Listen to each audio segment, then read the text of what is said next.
Samantala, nagbabala naman ang Pambansang Pulisya at Bangko Sentral ng Pilipinas sa publiko na maging alerto sa mga peking pera na kumakalat ngayong panahon ng halalan.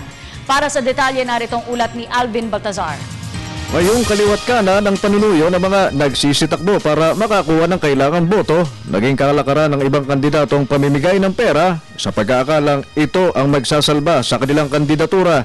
Kaya babala ng mga otoridad sa mga nagbabalak ibenta ang boto sa balota, mag-isip-isip muna at baka matanso ka ng ibibigay na pera.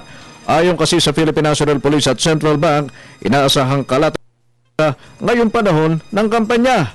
Ang ibig namin sabihin, baka malin lang yung makasamahan natin sa mga kapwa. Kaya yung ating mga wag ibenta yung boto. Baka daw may mga politiko na magbibigay ng pera, dapat Babala ng mga otoridad maging mapanuri at baka ang perang hindi galing sa Central Bank baka sa inyo mapadpad.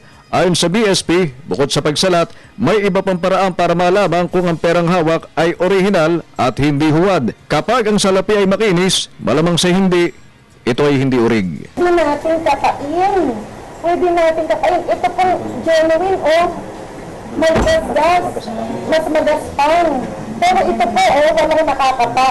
Ordinaryong imprenta lang po ito at ordinaryong papel. Sakalit mapasakamay ang isang peking peso bill na ipambayad at nabuking ng nakatransaksyon, huwag nang magtangkang ito'y bawiin at sa halip kusang loob na itong i-turnover sa mga otoridad upang huwag nang maging kasangkapan para ito'y patuloy pang kumalat. Ikaw mismo, biktima ka, hindi mo naman hawak mo ay fake. At na-determine ng cashier na yun ay fake. Ang gagawin po ng cashier, i-confiscate niya po yun para hindi na umikot. Kailan ay nahuli ng Pasay PNP ang 7 katao na pinaniniwala ang sangkot sa pagpapakalat ng mga peking 1,000 pisong bill na binibili sa halagang 300 piso kada isa. Para sa Telebisyon ng Bayan, Alvin Baltazar.